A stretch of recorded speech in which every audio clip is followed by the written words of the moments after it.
Le vrai problème quand on veut partir à la retraite et vivre de son capital, c'est pas de savoir combien on a aujourd'hui. Le vrai problème, c'est de savoir si ce capital va vraiment suffire pendant 20 ans, 25 ans, sans s'épuiser, sans perdre en pouvoir d'achat et sans devoir reprendre un boulot à 75 ans. Parce qu'on entend partout des chiffres, que ce soit 300 000 euros, 500 000 euros, parfois 1 million, mais ce que personne ne dit clairement, c'est suffisant pour qui, à quel âge et avec quel mode de vie. En France, le problème est encore plus délicat. On a une retraite qui existe encore, mais qui est de plus en plus incertaine. On a l'inflation qui grignote lentement mais sûrement le pouvoir d'achat. On a des situations très différentes, loyer ou logement payé, célibataire ou famille, peu de dépenses ou beaucoup. Donc dans cette vidéo, on va répondre à une question simple mais essentielle. Si tu décides de partir à la retraite à 65 ans et de vivre principalement de ton capital, que permettraient vraiment différents niveaux de patrimoine dans la réalité française? Alors, dans un premier temps, on va mettre en place le cadre de référence, la situation de vie, plus la retraite française. Parce que, sans ces règles précises, on peut faire dire n'importe quoi aux chiffres. Première chose, comme je l'ai dit plus tôt, on se place en France, avec notre fiscalité, notre inflation et notre système de retraite. Deuxième point qui est important, l'âge de référence. Pour toute cette vidéo, je vais prendre 65 ans comme âge de départ à la retraite. Pourquoi 65 ans? Parce que c'est un compromis qui est réaliste à ce jour, proche de l'âge légal et représentatif de ce que beaucoup de gens visent. À partir de 65 ans, on part sur un horizon d'environ 25 ans à financer. Donc le capital ne doit pas tenir juste quelques années, mais tenir dans la durée avec l'inflation comprise. Troisième règle, on parle d'un patrimoine investi sur le long terme et diversifié, pas d'un capital qui dort sur un compte. C'est pour ça que j'utilise un taux de retrait prudent entre 3 et 4% par an. Ce taux intègre volontairement l'inflation et les périodes de marché qui sont compliquées. La priorité ici, ce n'est pas de retirer le maximum, mais de préserver le pouvoir d'achat. Enfin, un point très important, évidemment, la retraite française. Oui, il y aura possiblement une retraite, dans l'horizon de dizaines d'années, on va dire, mais son niveau est incertain et les réformes vont continuer, ça, il n'y a pas de doute. Donc, dans cette vidéo, je fais volontairement une hypothèse prudente. La retraite est nivelée par le bas et considérée comme un complément plutôt qu'un pilier unique. Alors, palier numéro 1. On commence avec ce premier palier, 150 000 euros. Alors, avec un retrait entre 3 et 4% par an, ça représenterait 4 500 à 6 000 euros par an, donc 375 euros à 500 euros par mois. C'est important de le dire tout de suite, c'est pas vraiment un salaire, c'est pas un revenu qui remplace un emploi, à moins d'être extrêmement frugal. Alors, à 65 ans, avec une retraite prudente. Donc, évidemment, on prend la retraite de façon réaliste. Donc, dans ce cas-là, on se dit que c'est un petit complément, une petite sécurité, un matelas, quoi. Mais ça va clairement pas être une retraite autonome. On va pas vivre uniquement avec 150 000 euros de capital.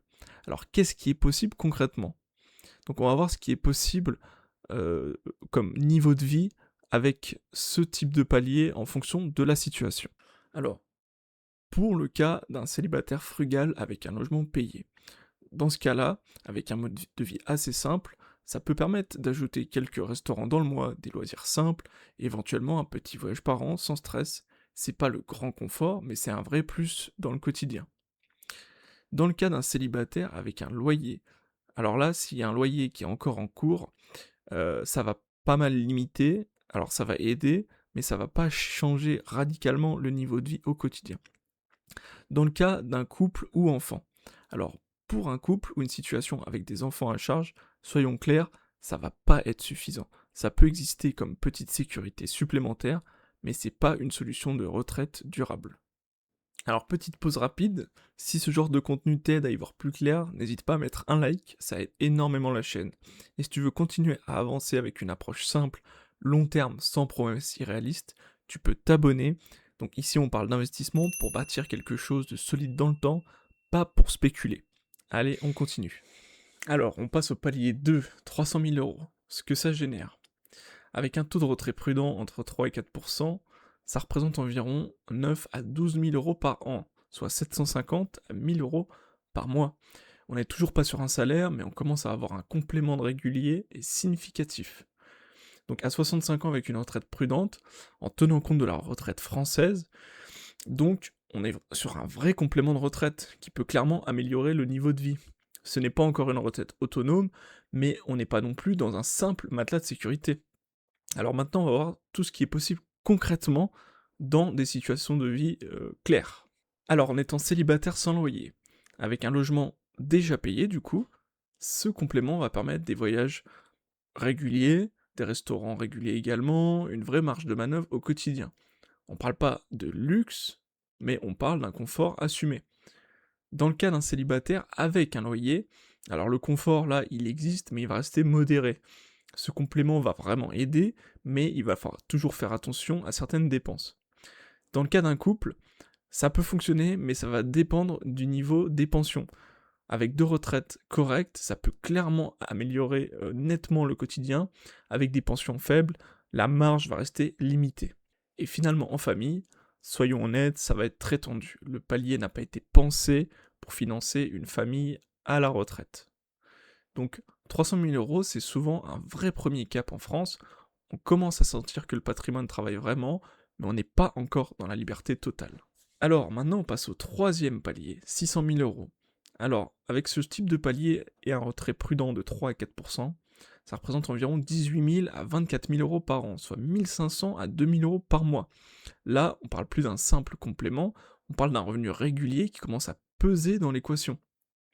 Donc à 65 ans avec une retraite française prudente, on arrive sur une vraie liberté financière partielle. Ça veut dire quoi concrètement? Ça veut dire une vraie marge par rapport à l'inflation, une capacité à absorber les imprévus, santé, travaux, hausse des prix, sans remettre tout le plan en question. On n'est pas dans l'excès, on sort clairement du mode survie. Alors maintenant, on va voir ce qui est possible concrètement dans la vraie vie. Alors, dans ce cas, pour un célibataire, le niveau de patrimoine, clairement, va permettre des voyages réguliers, des restaurants clairement sans stress, de choisir des loisirs plus ou moins coûteux, sans avoir à compter chaque dépense. On commence vraiment à choisir de ce qu'on fait de son temps. Pour un couple sans enfants à charge, on est sur une vie clairement confortable, 2 à 3 voyages par an deviennent réalistes avec une stabilité financière au quotidien. C'est pas un luxe ostentatoire, mais c'est une vie qui est sereine. Dans le cas d'une famille, l'équilibre à ce moment-là va devenir possible. Mais il y aura toujours des points de vigilance, notamment sur les aides aux enfants, les études, les coups de pouce ponctuels. Ce palier permet de tenir, mais il demande encore de la discipline. Alors maintenant, on va passer au dernier palier, le palier des 900 000 euros. Donc toujours avec un taux de retrait entre 3 et 4%, ça représente environ 27 à 36 000 euros par an, soit 2 250 à 3 000 euros par mois.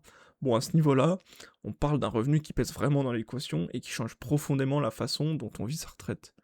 Donc toujours pareil, avec une retraite à 65 ans, clairement, on va gagner en flexibilité, plus besoin d'optimiser chaque dépense, plus besoin de faire des arbitrages permanents, et surtout, ce palier va offrir une protection solide face à l'inflation et face aux dépenses de santé qui deviennent souvent plus importantes avec l'âge. On ne cherche plus à faire durer chaque euro, le patrimoine travaille avec beaucoup plus de marge. Alors maintenant, clairement, on va voir concrètement ce qui est possible dans la vraie vie. Alors pour un célibataire, une personne seule, on est sur un niveau de vie qui est très confortable. Les voyages longs deviennent accessibles sans stress financier, et surtout, le vrai luxe ici, ça va être le choix du temps, de décider quand partir, combien de temps et à quel rythme. Dans le cas du couple, ce palier va apporter une vraie tranquillité. Il devient possible d'aider ponctuellement les enfants, de participer aux projets familiaux sans mettre en danger l'équilibre financier. Les loisirs se font sans arbitrage permanent et sans calcul excessif. Dans le cas d'une famille, là, clairement, la stabilité, elle va être là aussi. Il va exister une vraie marge de sécurité pour faire face aux imprévus et aux dépenses exceptionnelles et aux aléas de la vie. Ce n'est pas une vie extravagante, mais par contre, c'est un mode de vie très très solide. Alors, pour conclure, ce qui fait vraiment la différence, si on prend un peu de recul sur tous ces paliers, on se rend compte d'une chose qui est importante. Ce qui fait vraiment la différence, ce n'est pas uniquement le montant du patrimoine, ce qui change tout, c'est l'âge du départ, le fait d'avoir un logement payé ou non, d'avoir des enfants à charge ou non, et bien sûr, l'inflation, qui agit lentement mais sûrement. Avec exactement le même patrimoine, deux personnes peuvent avoir des vies complètement différentes. C'est pour ça que chercher le chiffre parfait n'a pas beaucoup de sens. Clairement, la liberté financière, c'est pas un chiffre, c'est une capacité d'adaptation. Dans toute cette vidéo, j'ai volontairement pris des hypothèses prudentes, un départ à 65 ans, une retraite française estimée avec prudence et une approche long terme, sans chercher à optimiser à tout prix. Parce que clairement, l'objectif, c'est pas d'avoir le plus gros chiffre, c'est d'avoir un patrimoine qui te permet de vivre correctement dans la durée et sans stress permanent. Faut pas oublier qu'on ne bâtit pas un patrimoine pour arrêter de vivre, on le bâtit pour choisir comment vivre, et surtout combien de temps.